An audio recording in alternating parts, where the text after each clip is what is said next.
ടീമേ എല്ലാവർക്കും നമസ്കാരം. നല്ലൊരു കയ്യടി തരുമോ? പോരട്ടെ, കയ്യടി പോരാ, നല്ലൊരു കയ്യടി. പടക്കം പൊട്ടുള്ള കയ്യടിക്ക്.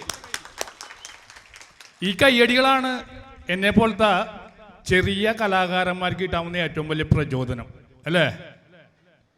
ചില പരിപാടികൾക്കൊക്കെ ഞാൻ കേരളത്തിൽ ഒട്ടുമിക്ക ഗ്രാമങ്ങളിലും പട്ടണങ്ങളിലും എൻ്റെ വണ്ടി ഓടാത്ത സ്ഥലങ്ങളില്ല. എല്ലാ ഗ്രാമത്തിലും പോയിട്ടുണ്ട് ഞാൻ. കേരളത്തിൽ മാത്രമല്ല, വിദേശ രാജ്യങ്ങളിൽ പോയി തുടങ്ങി. ചില സ്ഥലത്തൊക്കെ പോകുമ്പോൾ, ചില ഗ്രാമങ്ങളിൽ പോകാൻ നേരത്ത് ഒരു പോസിറ്റീവ് എനർജി നമ്മുടെ മേലിലേക്ക് വരും. ആ പോസിറ്റീവ് എനർജി കിട്ടിയ ഒരു ഗ്രാമത്തിലാണ് വന്നേക്കണത്. കാരണം ചെറിയ കാര്യമല്ല ഒരു വേൾഡ് റെക്കോർഡ് എന്ന് പറഞ്ഞിട്ടുണ്ടെങ്കിൽ, ഇത് ഒരു ഗ്രാമത്തിൻ്റെ കൂട്ടായ്മയാണ്. ശരിക്കും ഇവിടുത്തെ ഒരാൾ നിശ്ചയിച്ച് 10 പേര് നിശ്ചയിച്ചാൽ നടക്കൂല. ഈ ഒരു റെക്കോർഡ് എന്ന് പറഞ്ഞിട്ടുണ്ടെങ്കിൽ ഈ ഒരു ഗ്രാമത്തിൻ്റെ ഒരു ഐക്യമാണ് അല്ലേ? ഈ ഗ്രാമത്തിൻ്റെ ഐക്യം എന്ന് പറഞ്ഞിട്ടുണ്ടെങ്കിൽ എല്ലാ സ്ഥലത്തും ഈ ഐക്യം ഞാൻ കണ്ടിട്ടില്ല.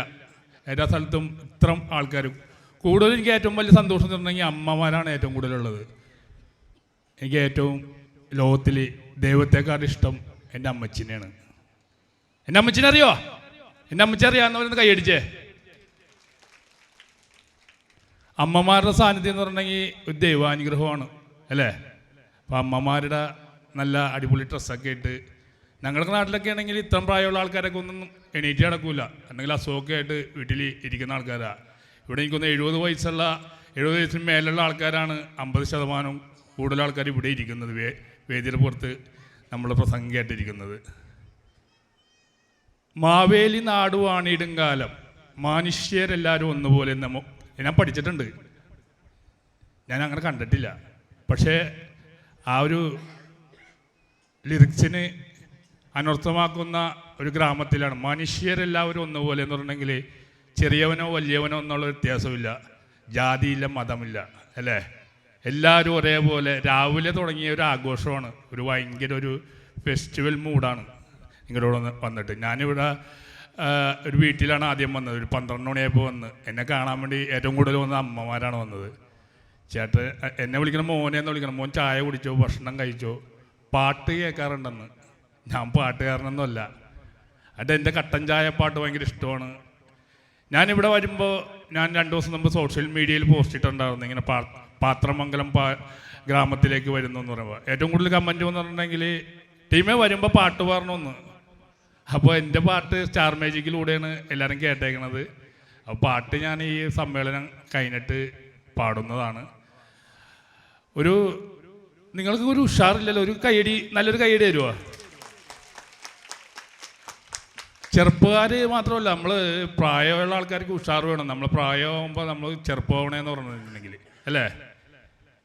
എൻ്റെയൊക്കെ ചെറുപ്പത്തിൽ എൻ്റെ അമ്മച്ചി എന്നെ എടുത്തിട്ട് നടന്നിട്ടുണ്ട്, ഭക്ഷണം വാരി തന്നിട്ടുണ്ട്. അപ്പോൾ അത് നമ്മുടെ അമ്മമാർക്കൊക്കെ പ്രായമാകുമ്പോൾ നമ്മൾ തിരിച്ചങ്ങനെ ചിലക്ക് നടക്കാൻ നേരത്തൊക്കെ കുഴഞ്ഞു പോകും. ഞാൻ എൻ്റെ അമ്മച്ചിയെ ചില സ്ഥലത്തൊക്കെ കൊണ്ടുപോകാൻ നേരത്ത് ഞാൻ കൈ പിടിച്ചുകൊണ്ടായിരിക്കണത്. എന്നെ കൈ പിടിച്ചാൽ കൊണ്ടുപോയ കുറേ കാലഘട്ടമുണ്ട് അമ്മച്ചി. പള്ളിയിലാണെങ്കിലും എന്നെ സ്കൂളിൽ കൊണ്ട് ആദ്യം ആക്കിയതും. കഴിഞ്ഞ ദിവസം ഞാൻ വേളാങ്കണ്ണി പോയപ്പോൾ എൻ്റെ അമ്മച്ചിയുടെ അടുത്തേക്ക് ഒരുപാട് ആൾക്കാർ ഇങ്ങനെ കൂട്ടം കൂടി വന്ന്. അപ്പം ഞാൻ എന്നെയാണ് സാധാരണ വന്ന് ഫോട്ടോ എടുക്കുന്നത്. എൻ്റെ അമ്മച്ചിയുടെ കൂടെ നിന്ന് ആൾക്കാർ ഫോട്ടോ എടുക്കുന്നത്. കാരണം ഞാൻ സോഷ്യൽ മീഡിയയിൽ 2-3 വർഷമായിട്ട് അമ്മച്ചിയുടെ കൂടെ വീഡിയോ ഇടാറുണ്ട്. എല്ലാം മില്യൺ കണക്കിന് വ്യൂ ആണ്. ഒരു സിനിമയിൽ അഭിനയിക്കണക്കാട്ടും കൂടുതൽ ഭയങ്കര റീച്ച് കിട്ടി എനിക്ക് സോഷ്യൽ മീഡിയയിൽ. എനിക്കല്ല, എൻ്റെ അമ്മച്ചിക്കാണ് റീച്ച് കിട്ടിയത്. ഏറ്റവും വലിയ ഭാഗ്യം എന്ന് പറഞ്ഞാൽ സോഷ്യൽ മീഡിയ എന്താണെന്നും ഈ ലോകം എന്താണെന്നും TV എന്താണെന്നും അമ്മച്ചിക്ക് അറിയാൻ പാടില്ല.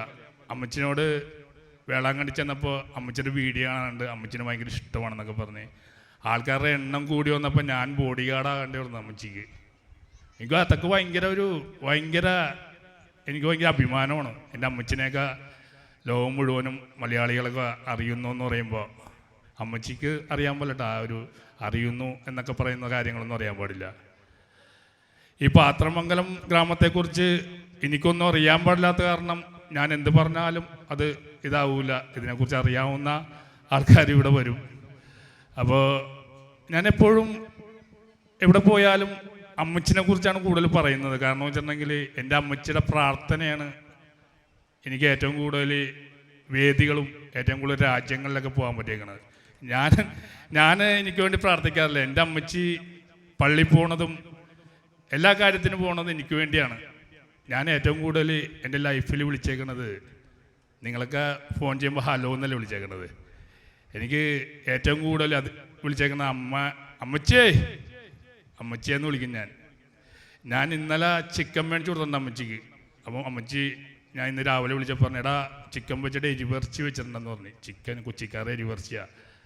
രാത്രി എനിക്ക് ചോറെടുത്ത് വെച്ചിട്ടുണ്ട്. ഈ പരിപാടി കഴിഞ്ഞിട്ട് വേണം എനിക്ക് അവിടെ പോയിട്ട് അമ്മച്ചിയുടെ ചോറും കൂട്ടി ഭക്ഷണം കഴിച്ച് കിടന്ന് ഉറങ്ങുമ്പോൾ ഒരു സുഖമുണ്ട്. ചിരിക്കണം അതൊക്കെ കേൾക്കുമ്പോൾ വായിന്ന് വെള്ളം വരണ്ട. അപ്പോൾ എൻ്റെ പാട്ടുകളൊക്കെ എല്ലാവർക്കും കേൾക്കാൻ പറ്റൂട്ടാ. ചെറുപ്പത്തിലേക്ക് ഈ ചിക്കൻ്റെ കാര്യം പറഞ്ഞപ്പോഴേ, ചിക്കനും ബീഫൊക്കെ എൻ്റെയൊക്കെ ചെറുപ്പത്തിൽ ഭയങ്കര ദാരിദ്ര്യമായിരുന്നു. എൻ്റെ വീട്ടിൽ മണിച്ചേട്ടൻ പറയണ പോലെ വീട്ടിൽ ഞാൻ സ്കൂളിൽ പഠിക്കാൻ നേരത്ത് സ്കൂളിൽ ഞാൻ മുടങ്ങാതെ പോണ ആളാണ്. പഠിക്കാൻ വേണ്ടിയല്ല പോണത്. സ്കൂളിൽ കഞ്ഞിയും പയറും കിട്ടും. ഞങ്ങൾ വീട്ടിൽ 4 മക്കളാണ് ഞങ്ങൾ. അമ്മച്ചി എനിക്ക് ഇത്തിരി വലിയ പാത്രം തന്നു വിടും. വീടിൻ്റെ അടുത്ത് തന്നെയാണ് സ്കൂൾ, നടന്നു പോകാൻ ദൂരമുള്ളൂ. അപ്പം ഞാൻ ആ വലിയ പാത്രത്തിൽ 1 മണിയാകുന്ന നേരത്ത് ബെല്ലടിക്കാൻ നേരത്ത് കഞ്ഞി തരും. അപ്പോൾ എനിക്ക് പിടിക്കാൻ പറ്റൂല. 2ാം ക്ലാസ്സിലൊക്കെ പഠിക്കുമ്പോൾ ഞാൻ ഈ കഞ്ഞിയും പയറുമായിട്ട് വീട്ടിൽ വരുമ്പോൾ അമ്മച്ചിയും അപ്പച്ചനും സ്കൂളിൽ പോകണില്ല. അപ്പച്ചനും കൂടെ ഒന്ന് കൊടുക്കും ഞാൻ കഞ്ഞിയും പയറും.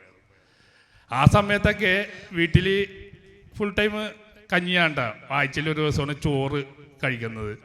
ആ സമയത്ത് ബീഫ് അല്ലെങ്കിൽ ഇറച്ചി, താറാവ് അതൊക്കെ കഴിക്കാൻ കിട്ടുന്ന കല്യാണ വീടുകളിൽ കല്യാണം വിളിക്കുമ്പോൾ ഞങ്ങൾ 4 മക്കളായതുകൊണ്ട് കല്യാണത്തിലേക്ക് ഒന്നും ഞങ്ങളെല്ലാവരെയും വിടൂല. അമ്മച്ചോറ് 2 പേര് പോയാൽ മതി എന്ന് പറയും. 2 പേര് പോയിട്ട് ബിരിയാണി കഴിച്ചിട്ട് വരുമ്പോൾ വീട്ടിൽ മറ്റുള്ള ആൾക്കാർ പോയിട്ടുണ്ടാവില്ല. അന്നൊക്കെ ഭയങ്കര ഭക്ഷണത്തോട്, നല്ല നോൺ വെജ് ഭക്ഷണത്തോട് ഭയങ്കര ആഗ്രഹം ഉണ്ടായിരുന്നു. പിന്നെ ഞാൻ വലുതായി പണിക്ക് പോയപ്പോഴും എനിക്ക് ആ നോൺ വെജ് നമ്മുടെ ആഗ്രഹത്തിനനുസരിച്ച് മേടിച്ച് കഴിക്കാനുള്ള പൈസ എന്നെ ടൈൽസിൻ്റെ പണിക്ക് പോയപ്പോഴും എനിക്ക് അങ്ങനത്തെ രീതിയിൽ കിട്ടിയിരുന്നില്ല. പിന്നീട് ഞാൻ വിജയ് സാറിൻ്റെ സിനിമയിൽ അഭിനയിച്ച് സ്റ്റാർ മാജിക്കിൽ വന്ന് അത്യാവശ്യം നല്ല പൈസ സമ്പാദിക്കാനായി ഞാൻ. ആ സമയത്ത് എനിക്കാണെങ്കിൽ ഈ നോൺ വെജ് കഴിക്കാനും പറ്റണില്ല. കാരണം അല്ലേ, അറിയാലോ, അസുഖങ്ങൾ വന്ന് നമുക്ക്. ഞാൻ നിങ്ങളോട് പറഞ്ഞു വെച്ചാൽ ഭക്ഷണം ഉണ്ടാക്കുന്ന ഒരു അമ്മച്ചിയായതുകൊണ്ട് ഞാൻ പറഞ്ഞു, നമുക്ക് ഇഷ്ടപ്പെട്ട ഭക്ഷണം, നമുക്ക് ഏറ്റവും ഇഷ്ടപ്പെട്ട ഭക്ഷണം കുറച്ച് കഴിക്കുക. കുറച്ച് കഴിക്കാൻ നേരത്ത് നമുക്ക് കുറച്ചെങ്കിലും നമുക്ക് ജീവിത അവസാനം വരെ കഴിക്കാൻ പറ്റും. അപ്പോൾ ഞാൻ എൻ്റെ പാട്ടുമായിട്ട് ഈ ഒരു സമ്മേളനം കഴിയാൻ നേരത്തെ ഞാൻ 2-3 പാട്ട് നമ്മൾ ഒരുമിച്ച് പാടുന്ന ഈ ഒരു തളർച്ച മാറ്റിക്കൊണ്ട് പാട്ടിലൂടെ ഒരു എനർജി തരുന്നതാണ് ഞാൻ. അപ്പോൾ ഞാൻ പ്രസംഗിച്ച് കഴിഞ്ഞിട്ട് ഇവിടുത്തെ എന്താണ് പാത്രമംഗലം ഗ്രാമം, എന്താണ് ഈ അവാർഡിനെ കുറിച്ചും എല്ലാം എനിക്കും അറിയാൻ ആഗ്രഹമുണ്ട്. അപ്പോൾ എല്ലാവർക്കും എൻ്റെ ഹൃദയത്തിൻ്റെ ഭാഷയിൽ അഭിനന്ദനങ്ങൾ. ഇനിയും നിങ്ങളുടെ ഈ കൂട്ടായ്മയാണ് ടീം ഇല്ലാത്തത് ഒരു ഗ്രാമത്തിലാണെങ്കിലും. എൻ്റെ നാട്ടിലേക്ക് ഒരു ഹർത്താൽ വരാൻ നേരത്ത് എന്തിനാണ് ഹർത്താലെന്ന് പോലും അറിയാൻ പറ്റൂല. അന്ന് ഞായറാഴ്ച ദിവസത്തെ ഹോളിഡേ ആണ്. നമ്മുടെ കൊച്ചിക്കാരാണെങ്കിലും എല്ലാ സ്ഥലമാണെങ്കിലും എന്തിനു വേണ്ടിയാണ് ഹർത്താൽ എടുക്കണതെന്ന് അറിയാൻ പറ്റില്ല. പാലം പൊളിഞ്ഞിട്ട് പാലം കിട്ടാൻ വേണ്ടി, പുതിയ പാലം വെക്കാൻ വേണ്ടി ഒരു ഹർത്താൽ കൊച്ചിയിൽ പ്രഖ്യാപിച്ചപ്പോൾ ആ ഹർത്താലിന് ഒരു സമ്മേളനം ഉണ്ടാവുമല്ലോ, അതിന് 50 പേരെ ഉണ്ടായുള്ളായിരിക്കും പറഞ്ഞെങ്കിൽ. ആ ഗ്രാമം മുഴുവനും വീട്ടിലായിരുന്നു. അപ്പോൾ എന്തിനു വേണ്ടിയാണ് നമ്മളൊരു സമരം ചെയ്യണമെന്ന് പോലും മനസ്സിലാക്കാത്തൊരു കാലഘട്ടത്തിൽ നിങ്ങളുടെ ഈ ഐക്യം കാണുമ്പോൾ നമുക്ക് തന്നെ ഒരു അഭിമാനമാണ്. ഈ അഭിമാനം നിങ്ങൾക്ക് എന്നും ശിരസ് ഉയർത്തി എല്ലാവരും മുമ്പിലേക്ക് ഇനിയും വേൾഡ് റെക്കോർഡ് കിട്ടുന്ന രീതിയിൽ ഈ കൂട്ടായ്മ ഉണ്ടെങ്കിൽ എല്ലാം പിടിച്ച് നേടാട്ടേമേ. ഈ കൂട്ടായ്മയാണ് നമ്മുടെ സമൂഹത്തിലില്ലാത്ത. ഈ കൂട്ടായ്മ ഇനിയും നിങ്ങൾക്ക് പല പല ആശയങ്ങൾ ഉണ്ടാകട്ടെ. ഇനിയും എനിക്ക് ഈ ഒരു പോസിറ്റീവ് എനർജി ആയിട്ട് ഇനിയും ഒരു പരിപാടിക്ക് വന്നിട്ട് എനിക്ക് വീട്ടിലേക്ക് പോകാൻ പറ്റട്ടെ. ഒരിക്കൽ കൂടി ഈ ഗ്രാമത്തിനും ഈ ഗ്രാമത്തിലെ എല്ലാവർക്കും എൻ്റെ ഹൃദയം നിറഞ്ഞ അഭിനന്ദനങ്ങൾ. ടീമേ, ചെറിയ ടീമല്ല, കിടിലൻ ടീമാണ്.